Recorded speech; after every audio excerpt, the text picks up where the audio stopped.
Welcome to No2Nato. This would ordinarily be a routine broadcast by No2Nato, No to War, but this is an emergency. Here is the news. In the year of our Lord 2024, in the month of November, the United States of America and the United Kingdom, led respectively by the senile Joe Biden and the wooden-headed Keir Starmer, fired cruise missiles into Russia in defiance of red lines which had been set all too clearly by the president of Russia only a couple of weeks before, in which he said, if any of these long-range missiles, ATACMS, HIMARS, Storm Shadows, with substantial ranges of up to 200 miles are fired into Russian territory, we will regard that as an act of war, and we will consider the NATO powers responsible for the action and will act accordingly. President Putin went on to say, we would regard these acts of war as coming not from Ukraine, but from NATO itself and the whole alliance at that, not only the members of NATO whose missiles they were. Therefore, in the month of November, egregious acts of war, knowing the consequences, were committed by the United States government, as is presently constituted, though not long for this world, and more seriously, the United Kingdom government. I'll explain what I mean by more seriously in just a minute. It's transparent, the motive of President Biden or whoever is working him from behind. Not many people believe that he is sentient enough to be making serious decisions about war and peace, particularly a war that could very easily escalate to becoming a nuclear war. It's transparent that the motive was to scupper, to hold below the waterline, the incoming battleship of Donald J. Trump, who becomes president of the United States on the 20th of January, having won a landslide victory on an open and repeated promise to bring the war in Ukraine to an end and to stop the endless supply of money and weapons from the United States to the Kiev regime. This election platform, this flagship election policy, is, of course, diametrically in contradiction with what Joe Biden has now done. He is clearly seeking to make stopping the war on the 20th of January impossible. It's one final act of criminality from a criminal president, Joe Biden, who's been committing crimes against the peoples of the world for 50 years in Washington. But the consequences for the United Kingdom are, in my view, very much more serious. I'll come to them in just a minute. So, Russia said that it would respond, and it did. It responded with a message so chilling that it's a wonder not every news bulletin is currently leading with it, but they're not. The message delivered by Moscow overnight was precisely the kind of multi-warheaded craft, intercontinental ballistic missiles, albeit modified to an intermediate range, which showed exactly what will happen if the Russians make war on us in response to us making war on them. From a British point of view, I happen to know there are 3 of those missiles with our name on it. In the Kaliningrad base, underground, they would be fired at the United Kingdom and would arrive in just under 13 minutes' time. They are, as you just saw on the screen, absolutely unstoppable. They are flying at Mach 10. They cannot be intercepted by any other craft known to man.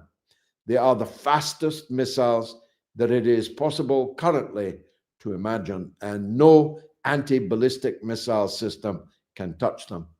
And they break into 5 separate warheads each, making 15 nuclear warheads, each one of them more than 1,000 times more powerful than the warheads dropped on Hiroshima and Nagasaki. So 3 missiles, 5 warheads, 15 nuclear bombs hitting the cities and strategic bases in the United Kingdom. It would bring the United Kingdom to a final end. 1,000 years of our island story would go up in nuclear smoke, would be burned in nuclear ash. And if you were lucky, you'd be killed in the blast. If you were unlucky, you'd be killed by the radiation. If you were more unlucky still, you'd be killed in the nuclear winter, which would envelop our whole island. It's as grim and as chilling a possibility, a prospect, as it's possible, at least for me, to imagine. But it isn't science fiction. What we saw last night in Dnipro was exactly what would happen to Britain times 15. Now, you may say Britain would fire off its own nuclear weapons, those that are working, and those that the Americans allowed us to launch. But that would be scant consolation because we'd all be dead, including the people who pressed the buttons.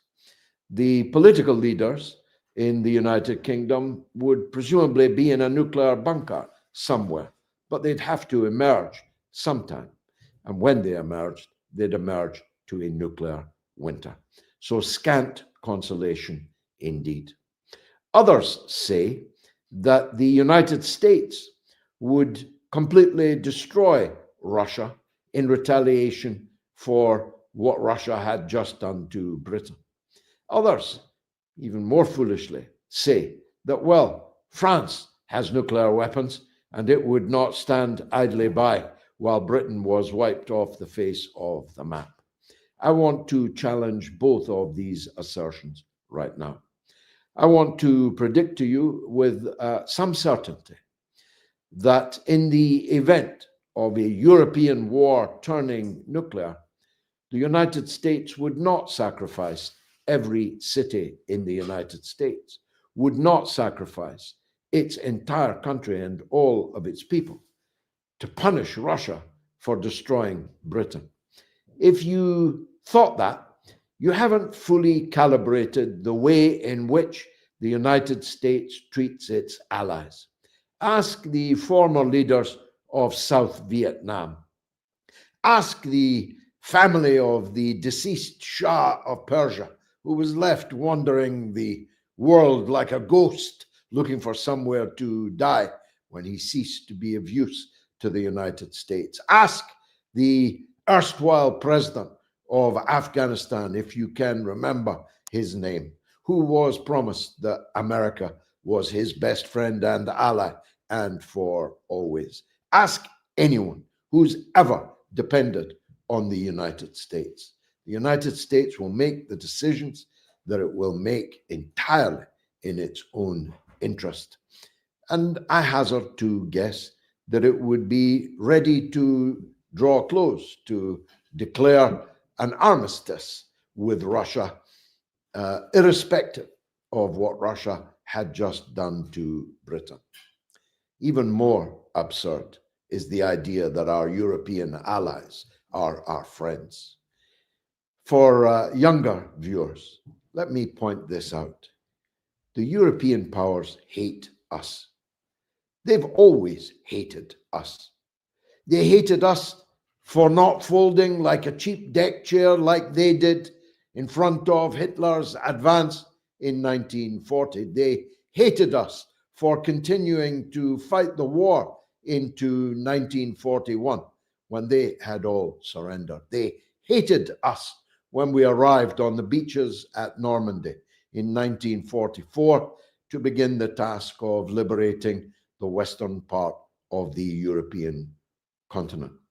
They hated us for our attitude in the European Union for many a long year. They hated Mrs. Thatcher's no, no, no, no, no attitude when we were members. They hate us for Brexit. The European Union is not prepared to sacrifice itself in retaliation for an attack by Russia on Britain. That's why I want people to contemplate this, that Britain has placed itself in a uniquely perilous, dangerous position.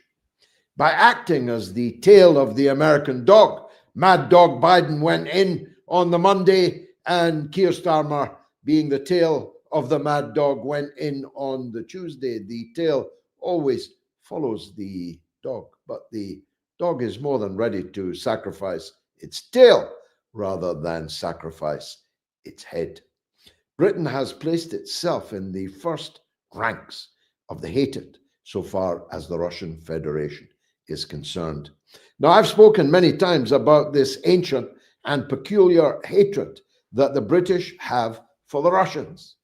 It long predates the special military operation known by the rest of us as the Russian invasion of Ukraine in 2022. It long predates the presidency of Vladimir Putin. It even long predates the Russian Revolution.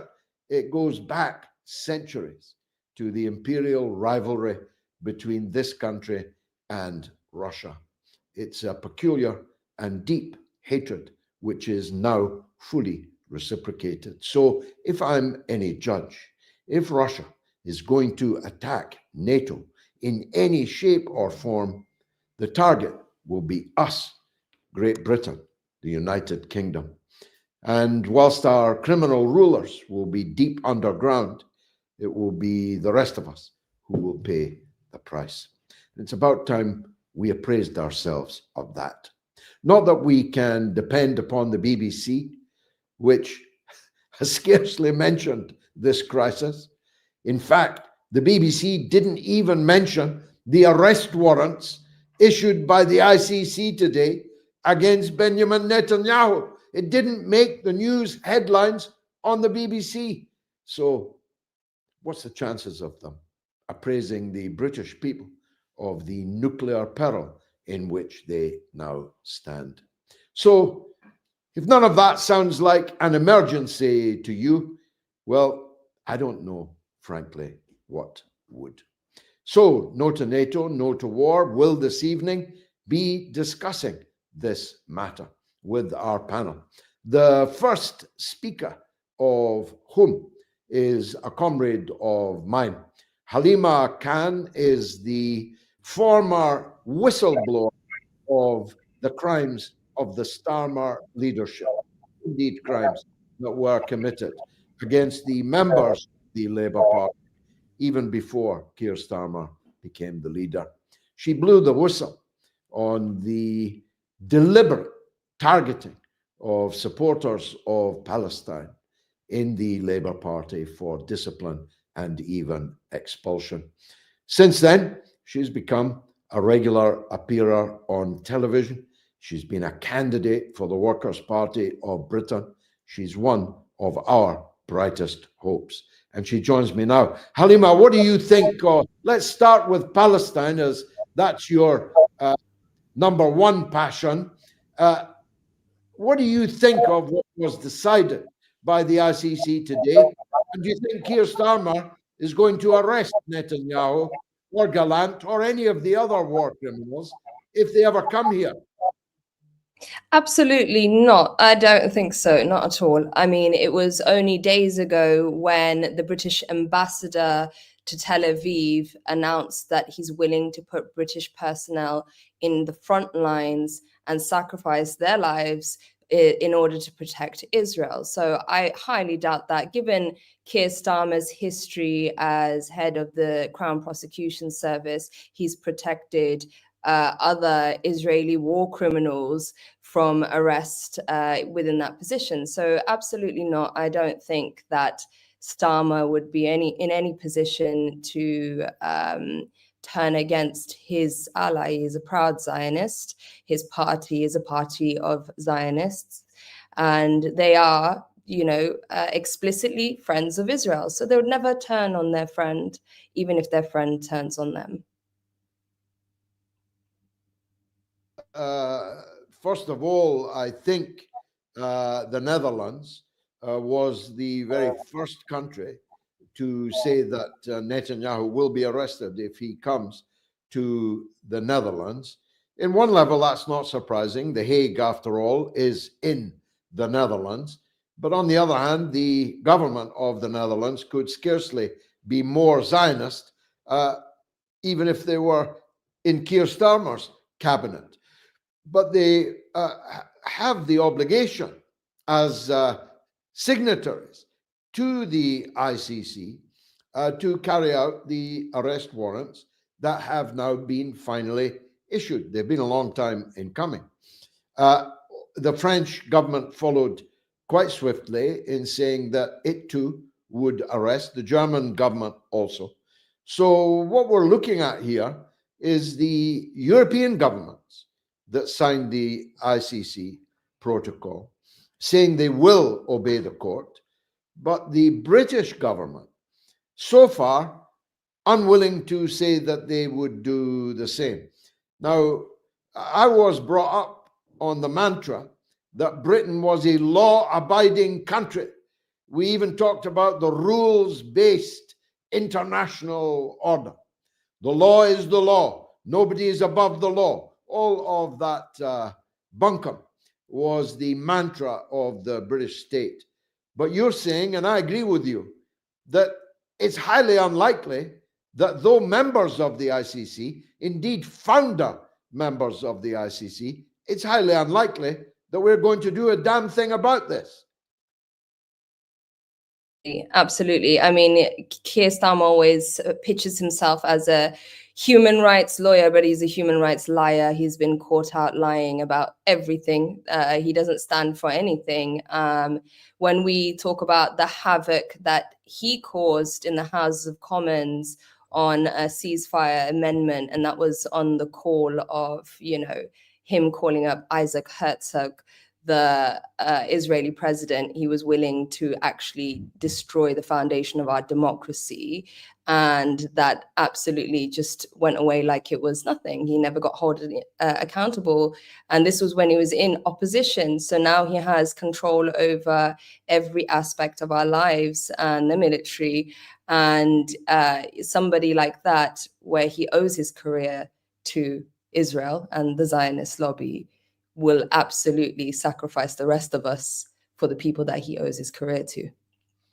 Both he and David Lammy, the foreign secretary, recently denied that what's happening in Gaza is genocide. And they did so on the most extraordinary basis. Tell us about it. Well, I think what they expect for their definition of a genocide is that Gaza has to be completely wiped out. And it is already completely wiped out. There's no semblance of life, or, the people in Palestine aren't really living, they're surviving. So, these things of, whatever the definition for genocide is for Britain, or even anti-Semitism, or even war crimes, has to be absolutely aligned with what Israel defines it. We live in the parameters of Israel's definition of war crimes and, genocide and even anti-Semitism.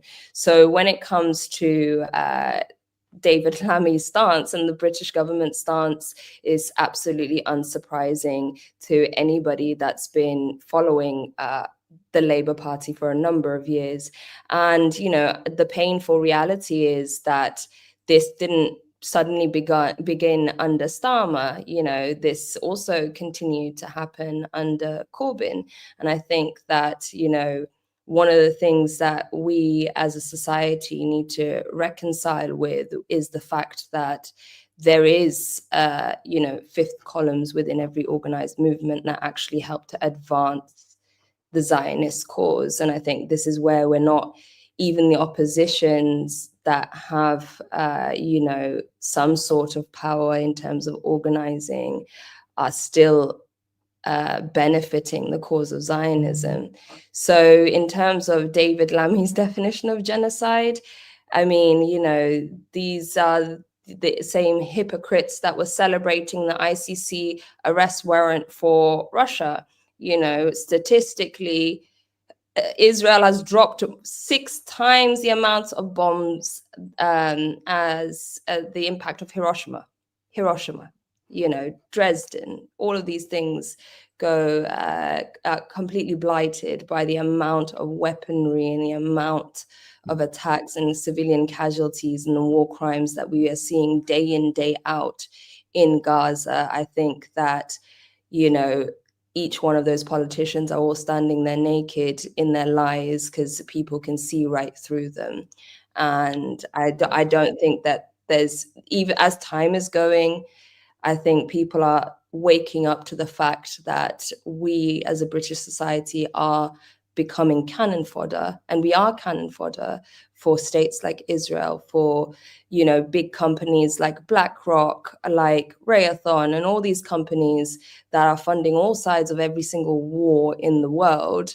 And just today, Keir Starmer was celebrating the fact that he's been sat down with BlackRock and talking about investments. But what is that? Is that the farmlands? Because BlackRock has interests in taking the farmlands of Ukraine. Ukraine is, seen as the, biggest farmlands, biggest agricultural farmlands that feed Europe. But BlackRock have a vested interest. It was only in September where Raytheon was fined £200 million. It was only in September or this summer, where Raytheon was fined £200 million for, they're obviously Raytheon is a weapons manufacturing company that's funding Ukraine, but they were fined for sending military information to China, Russia, and Iran as well. To a company like Raytheon, where the biggest shareholders are BlackRock, that's pocket change to them. These fines are meaningless. They are still continuing to operate, and it's all because these wars need to absolutely continue for these large companies like BlackRock to steal all agricultural land and have absolute control over our food as well as every other aspect in life. So these wars are absolutely necessary components. And I think the other thing that, being a whistleblower, I do tend to go out and seek and hunt for whistleblowers, knowing that, we are the people that will never get platformed. We would be shunned down, and anything that we have to say, the powers that be will make it hell and make sure it never goes out. Where we're talking about nuclear wars, there was a whistleblower from Raytheon called Eric Hecker. Many people don't know of him, but he has submitted dossiers to Congress and American intelligence about the weapons that he saw were being manufactured in the South Pole. So he worked in the South Pole in 2010, and what he whistleblew on was the fact that Raytheon has weapons capable of producing earthquakes. So where these things were called crazy conspiracy theories, we are now finding out for it to be absolutely true. So where Raytheon is funding every single and arming every single part of every single war, you have to then think, have we seen an increase of other kinds of phenomena? And is it really all linked to climate change, or is there something even more evil and sinister, such as weapons that are actually being built that humans don't have the capacity to wrap their head around? Well, thought-provoking indeed. Finally, before we leave Labour, where you once toiled and did your best until you couldn't stomach it anymore, it's worth making the point that both David Lammy and Keir Starmer have previously described as genocide conflicts infinitely smaller than the one in Gaza. Keir Starmer actually was the legal representative before the ICJ in a case brought by a very small number of Croatian people, in which he argued that the people of Croatia had suffered genocide. David Lammy accuses the Chinese government of genocide against the Uyghur people in Xinjiang province, even while acknowledging that not a single one of them has been killed. He has defined genocide as cultural genocide. So China's guilty of genocide against Uyghurs, though it has killed none of them. The Serbs were guilty of genocide in Croatia, though it killed few of them.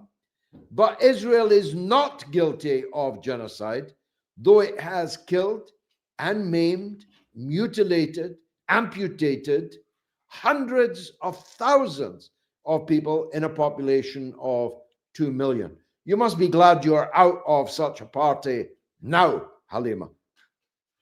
Well, I mean, when I was asked, I was never, somebody who was a member of the Labour Party. I spent most of my life apolitical because I grew up going from just a regular Asian girl that got targeted for the color of my skin to being targeted because I'm a Muslim because of Tony Blair.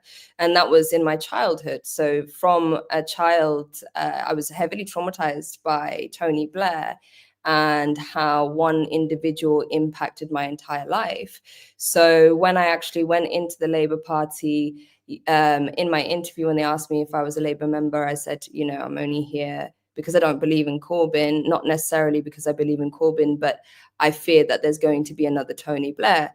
So when Keir Starmer came in, it was blatantly obvious that it was Blairism returning and taking over. So for me, of course, I'm glad to no longer be associated with them, but I'm also grateful to have had that opportunity to actually have confirmation of all of the fears or disgust or hatred that I had for an organization like the Labour Party, and how in its core it is a warmongering party. So how can people follow you, Halima? How can they support your work? I'm sure many watching this would like to do so. Thank you. You can follow me on X at Halima Naomi, Nyomi. And it's the same one across all my social media platforms.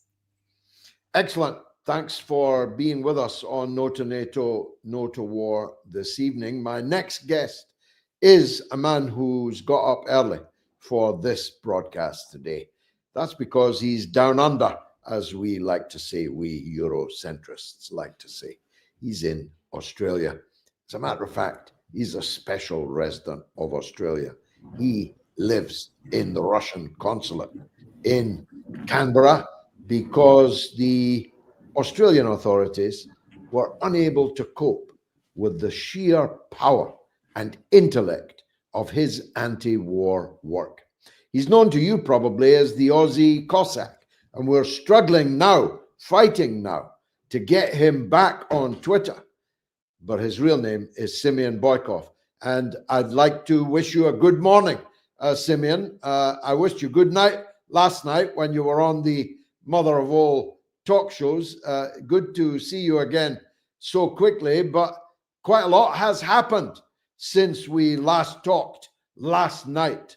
Russia has answered NATO. What do you think of the answer so far? Well, it's been a very long night watching the situation play out. Probably one of the most important events to this date. I can't recall at any time in history where a country has used these type of ballistic missiles in an offensive capacity. I think it's the first time, really. the Americans are saying they're intermediate missiles, so they're not intercontinental.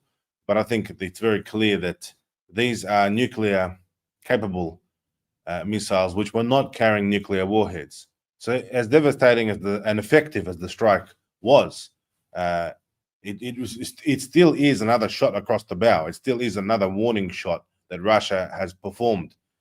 And the weapons that were used, it was just amazing. Some people were saying it's like a UFO.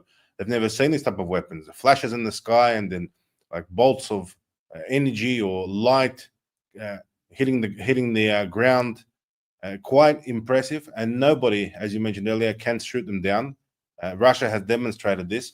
And it just shows that all this time Russia has had these weapons and they've had the self-control not to deploy them, not to use them. And what Putin has been saying all along was not a bluff. It was being very serious and very accurate and very honest in his rhetoric, responding to the West's use of Storm Shadow missiles and Taurus missiles and ATACMS missiles and HIMARS missiles. With Vladimir Putin, you can see he's angry. And I hate to say this, but he's aged a little bit because he's holding a lot of responsibility on his shoulders. He has the option to go to war, to full war, to nuclear war. He has the option. His missiles, as we can see, can reach anywhere in Europe, anywhere on the continent, and even other continents in a matter of minutes. But he has had the self-control to withstand all of the sanctions. He's had the self-control and the resilience to fight a collective horde of 55 countries. And of course, this is thanks to the blood of Russian soldiers who are honorably fighting and dying, defending Russia, but also choosing a conventional method of warfare to avoid using the nuclear option. And I hope, George, that Western leaders will understand that this is no longer a bluff. Russians do not bluff. Putin has never bluffed. When he says something, he does it. And it's another example. And Putin is saying, back off. Don't use missiles against us. Don't give your NATO missiles and pretend that they are being used by Ukrainians, because they're not being used by Ukrainians. NATO missiles, British missiles, US missiles, French missiles, German missiles, which are launched at Russian territory, are used by instructors of those countries. So it's false to claim that that's Ukraine doing that. It's not Ukraine. At the same time, the particular plant, the factory, the strategic target of the strike last night was a Soviet-era huge weapons factory, Yuzhmash, it was called previously, under the Soviet Union. It's one of the leading weapons factories. So Russia can take out these strategic factories, or whatever's left of Ukraine's military-industrial complex. Again, thanks to the Soviet Union, who Ukraine criticizes so much, but is able to reap the benefits of everything the Soviet Union left behind. Vladimir Putin will continue using these missiles and deploying them. But the question is, will the warheads be conventional or will they carry something stronger? Because it is a bit of an overkill. It is quite expensive to use these type of missiles. And Russia has hundreds of them. That's the good news for Russia. They've got plenty of them, and they're making more, and they're updating their missile fleet.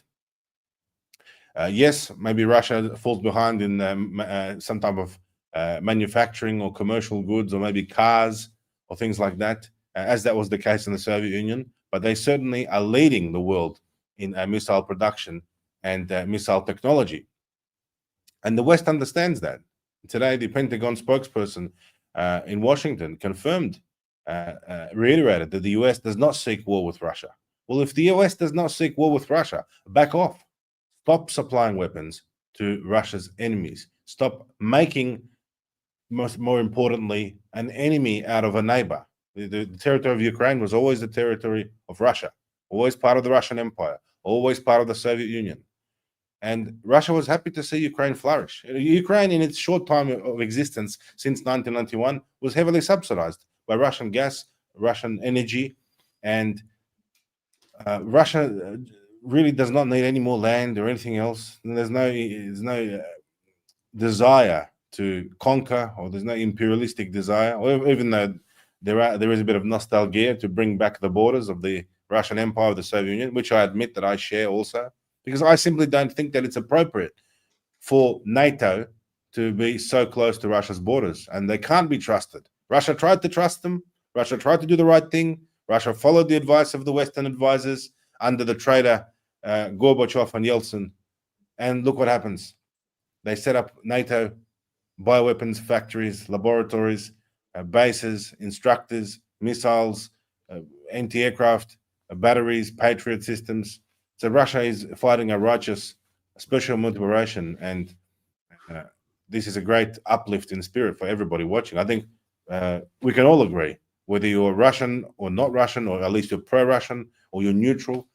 It's a great thing. Let's just say this on the air. It's a beautiful thing to see those Russian missiles fall from the sky in a shocking move, shocking new technology, which the world has not seen.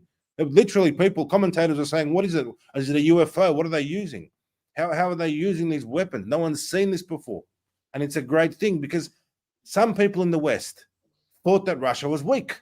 They thought Russia didn't have the capacity, that Russia is fighting a conventional war because they don't have these very powerful weapons, which they have just demonstrated. So it's a great thing, isn't it? It's a good thing to celebrate, to remind everybody. Well, most of us, of course, I hear what you say. I'm not a pacifist myself, but I nonetheless hate war. And I know all about weapons, but I hate to see them used. And most of us are hoping for a negotiated end to this conflict, because some of us love Russia. I'm one of them, but neither do we hate Ukraine. And we will never hate Ukrainians because they're Ukrainians. The Ukrainians made a great contribution to Soviet life and to the defeat of Nazism in the Second World War, both as soldiers, but also as partisans. You and I talked about the desecration of the memorial of one of those in Odessa, of all places, yesterday. Yes, Tanya.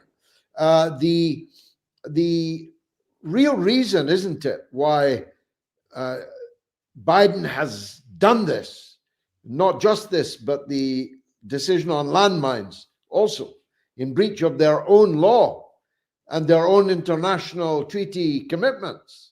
They've decided to spread landmines around the battlefield. The reason he's done this is because Donald Trump will be along in a minute, and he's committed to ending this war. That's my analysis. Is it yours? Certainly, this is a very dishonest move by the Biden administration to try to set Trump up in a very difficult situation. And I think the Russians understand this. I think Vladimir Putin understands this. The Russian government understands that the Biden administration in its final dying days, and Kamala, clearly she's very upset. Hillary Clinton, very upset. Jessica Newland, very upset. I mean, they can't believe they lost. They invested billions and billions of dollars into this election. They bribed well-known sports figures, celebrities, Hollywood singers, all sorts of influencers to try to win the election, and they failed. They spent billions on this, and they failed. They had the backing of the establishment. They had the backing of all of the US mainstream media. They had the backing of US corporations, huge billion-dollar companies backed Kamala's campaign, and they still lost. They clearly are not happy, and this is their way, I believe, of trying to put Trump in a very dangerous and peculiar situation. But it just shows how sick in the head they are. They're playing with fire. They're not worried about sending the world to World War III. They're not worried about putting America, the American people, their own constituents, in danger, at risk. Because if the missiles start flying, as you have reminded us, George, on numerous occasions, no one will be safe. Or perhaps somebody in the middle of Australia, maybe in the Northern Territory or somewhere in Western Australia, might get away with hiding under a rock. But really, and even then they won't be safe, because the US has bases in Australia, foolishly. I mean, the Australian government foolishly has allowed US, the military, to put the long-range bombers here, which of course makes then Australia a target in the event of a big war. And speaking of these countries becoming targets, the Russian government reiterated today that any country supplying weapons, especially these long-range missiles, to Ukraine will be a target. Because if the missiles start flying, there is a protocol, there is a military doctrine. So the Russians would break open a safe and they would pull out the doctrine under a wax seal, and they would say, okay, step 1, insert keys. Step 2, get the password from the Kremlin. Step 3, get approval from the president. Step 4, enter target destinations. And the doctrine says you must take out all the targets, all of the NATO countries, all of the enemies who are attacking Russia and threatening Russia. And that is the capability that Russia has. And Russia needs to be respected. And that's why if Russia wants to conduct business on her borders, or in her backyard, or in her front yard, or in territories which were formerly belonging to Russia, fairly and squarely, which Russia sort of waived its rights to in 1991 on the in an act of goodwill, Russia has every right to conduct its business on its borders and neutralize threats and demilitarize Nazis and denazify Nazis. That's what happened to Ukraine, unfortunately. And you're completely correct by saying that we don't have any animosity towards the Ukrainians. And I've said it many times myself, that the only real country, the only real people who care about Ukraine, it's not Zelensky. He hates Ukrainians. Zelensky is killing Ukrainians. He's genociding Ukrainians. It's Russia who actually cares about Ukrainians. Look at Vladimir Putin today, saying that if we ever use these missiles again, these Oreshkin missiles, and the word Oreshkin is basically means nutcracker. It's a very appropriate name of these missiles. He said that if we ever use them again, we will warn the other side. We will give you 30 minutes warning, or we'll give you advance warning so you can evacuate civilians. What kind of a country does that? I mean, does Israel do that? Do they say to the Palestinians, "I'll evacuate this area because we're going to bomb it"? Maybe they have in the past, according to CNN. But Russia is very serious about that.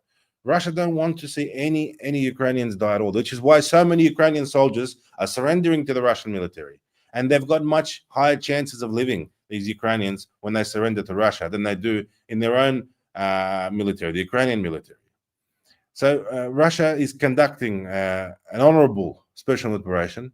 Now Russia has an opportunity, hopefully, to see a different reaction from the West. This is a demonstration of force, a demonstration of power, and I think it's working. I think it's working. I think people are getting the message now, because I can even feel, George, I can feel a uplift of spirit of amongst the pro-Russians, where people who are pro-Russian. I was speaking to people in Russia in the last 6 to 7 hours before the show during all of these events, and people are happy. People are pleased.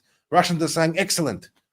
Good that we're demonstrating those weapons, those missiles, because that's the only language it seems that NATO understands. Unfortunately, they don't understand diplomacy. They don't understand reasonable discussion. They only understand force. Well, the current administration is certainly not going to be involved in any diplomacy, but there is speculation this evening, Simeon, that behind the scenes, the incoming administration are doing so. That Donald Trump and Elon Musk, the man I'm suing and the man who put you off Twitter, that these two men are involved in behind the scenes discussion with the Russian government. Can you help us with that? Any intelligence come your way on that? Well, look, I'm aware that you are suing Elon. He incorrectly inferred that you are a Russian TV state broadcaster. I wish you the best of luck. And I note that you've put forward in your demands to Elon to settle that case of defamation against you by Elon Musk and his platform, you've put the demand to restore my X account, which I am greatly appreciative for, George. I really do appreciate that you're sticking your neck out to help your comrade in Australia, the Aussie Cossack. It's quite remarkable. Look, I was suspended on X. For what reason? I was accused of campaigning against Kamala Harris and campaigning in support of Trump and campaigning in support of Elon Musk. So I don't know what strategy Elon is employing by suspending his sort of key staunch supporters in other parts of the globe. Hopefully, Elon gets the message and restores. There's quite a few pro-Russian accounts which were taken down and suspended on X in the days before the election on Twitter, and I have hope in Elon that he will restore them. But speaking of Elon Musk, let's face it, Elon Musk is a very, very powerful individual. He's grown very quickly to a very powerful position, and with the incoming Trump administration, Elon will wield unimaginable power. One person has the power over basically, I would say, probably more than 50% of the world's information exchange when it comes to social media and X. He's in control. Right? He's in control of the algorithm. He's in control of the code. Very, very powerful man. He's in control of satellites. He has the power to just turn off and turn on people's cars, people's devices, people's GPS. I mean, countries are reliant on him as one person. He is one person who is a private individual. For example, take Ukraine. Ukraine is completely reliant on Starlink. Many other countries reliant on Starlink.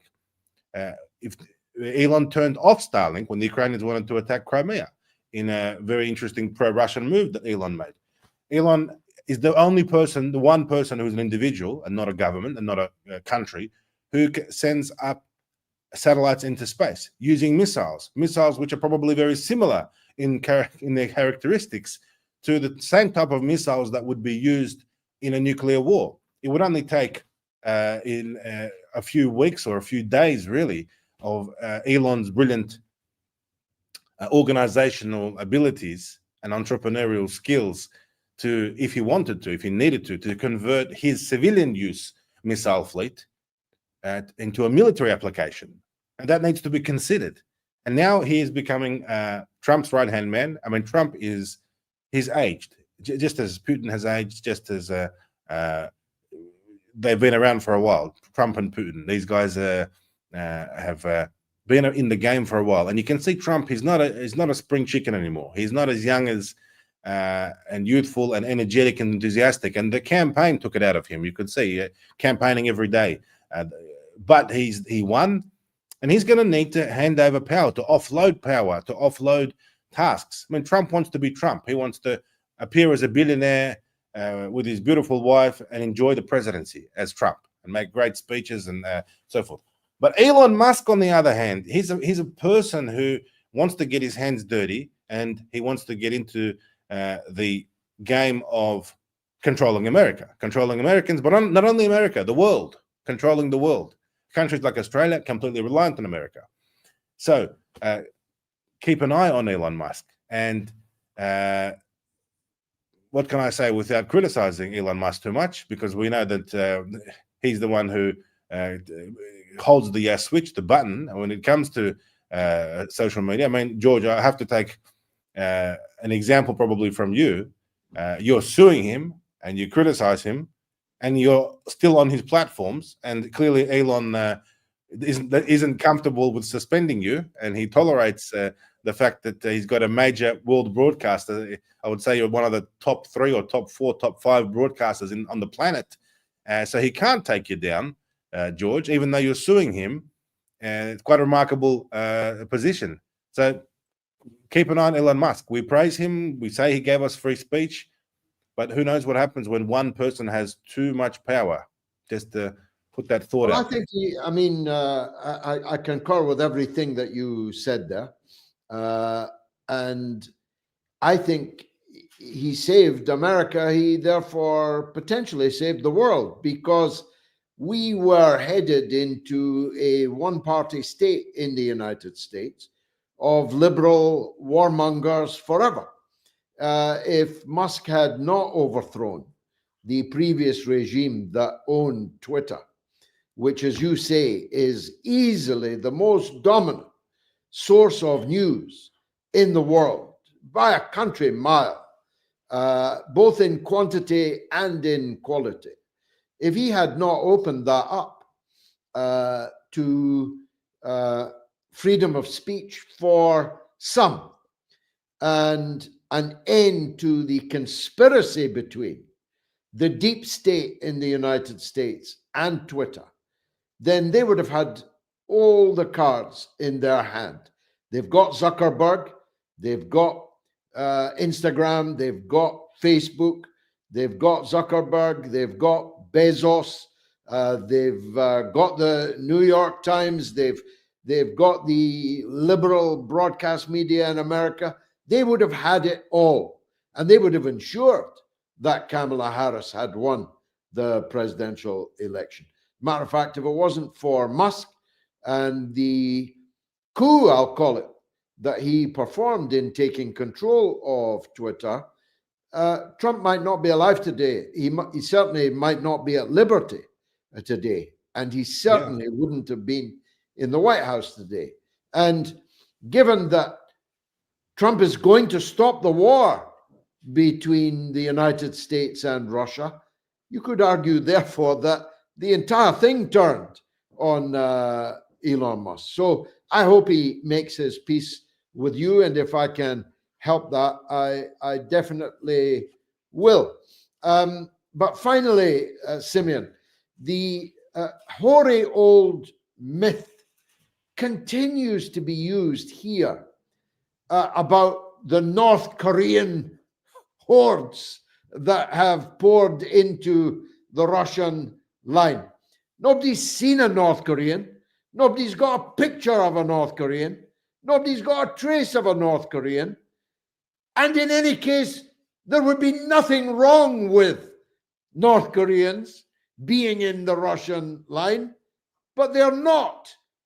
These lies that they tell and repeat often enough so that people believe them have bedeviled this whole story, haven't they? People think this started in 2022, when you and I both know it started in 2014. It started before that, started in the 50s, when the CIA were recruiting the Bandera Nazi fifth column, the people who carried out the mass murder at Babi Yar and elsewhere, the people who helped the Einsatzgruppen massacre the Poles, massacre the Jews, massacre the partisans, the Russians, the Ukrainians. We know all that, but most people still believe this all began on a big lie that Vladimir Putin woke up one morning with a sore head in 2022 and decided to invade Ukraine. Last words to you, Simeon. Look, unfortunately, Putin did not invade Ukraine when he should have. And now I never criticize Vladimir Putin. I'm really, I can't recall many times I've criticized him ever in my life. It's just, it's not in our sort of culture to criticize the leader. We love our president. And in the US, they bag the president. In Australia, they bag the prime minister. In Russia, people love their leader. But one thing which patriots like myself criticized Vladimir Putin for was that he was too patient. He had too much self-control, and he was too kind and trusting of the West. And he should have just gone for it in 2014. As soon as the Crimea situation occurred, as soon as the Maidan occurred in Kiev and the legitimately, democratically elected government of Ukraine, a pro-Russian leaning government, was overthrown by a CIA-backed coup, Putin did the right thing by taking Crimea. But we think he should have kept going.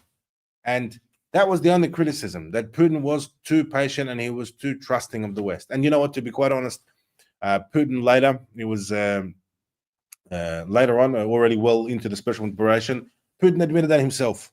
He said, we'll never make that mistake again. We will never believe the West again. And that was very good to see. Because look, so many Ukrainian cities and regions were just waiting for Russia to enter. Places like Slavyansk, places like Odessa, the city of Odessa, it's a Russian city, for goodness sake. People speak Russian there. The city of Kharkov, it's a Russian city. It was always a Russian city. The people were waiting there. In 2014, they raised the Russian flag on the administration. They had huge protests, pro-Russian protests in Odessa everywhere. And we know what the Nazis did on the 2nd of May, 2014. They burned people alive. It was very terrible to see. And now it's spiraled out of control. And Russia is fighting a Ukrainian army, which for the last 8 years, since the Minsk agreements, was trained, armed, and bolstered.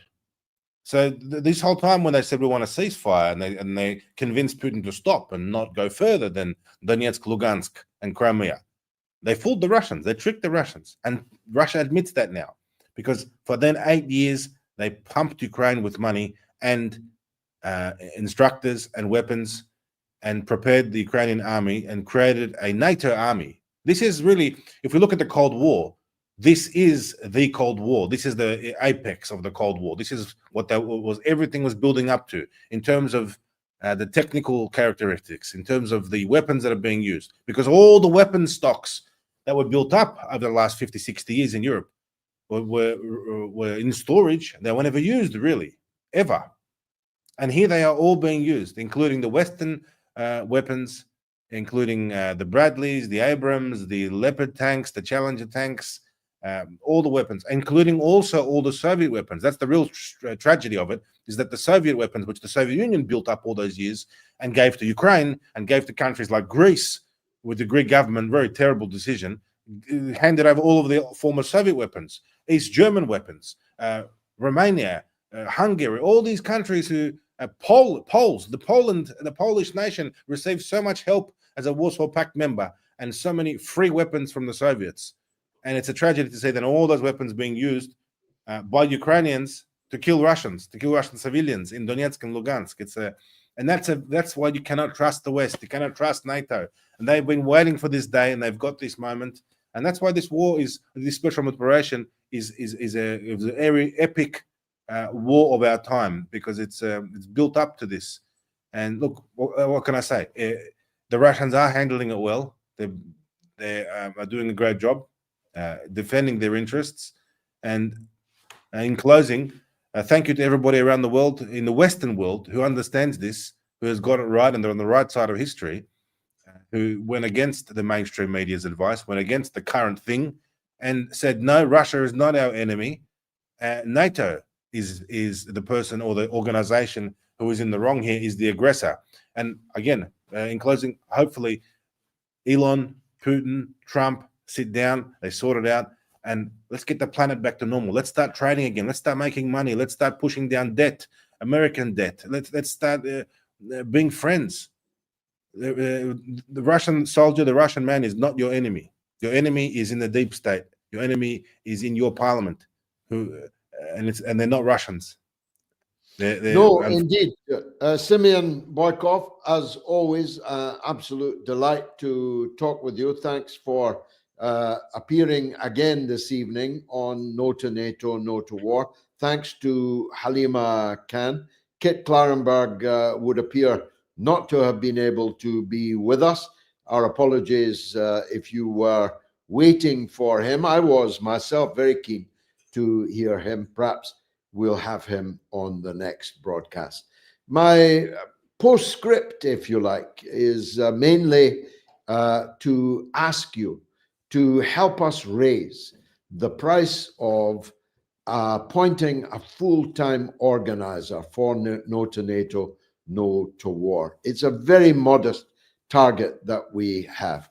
£20,000 will get us a full-time organizer to improve and extend and spread the message that we are against NATO, we are against war, and we believe that NATO is the key to stopping the wars. It certainly won't happen in the British Parliament. Not only was the British Parliament not asked if it wanted British weapons to be fired into Russia. It wasn't even told, and not a murmur was raised in the British Parliament against it yesterday. Today, unease began to grow a little, and we hope that this broadcast and our work will help spread the message that we don't want war with Russia, and we don't regard Russia as our enemy. If you agree with us, follow us. Join No to NATO, No to War. Make a donation to the QR code on the corner of the screen now, and come back next time we call a No to NATO, No to War meeting. Thank you and good night.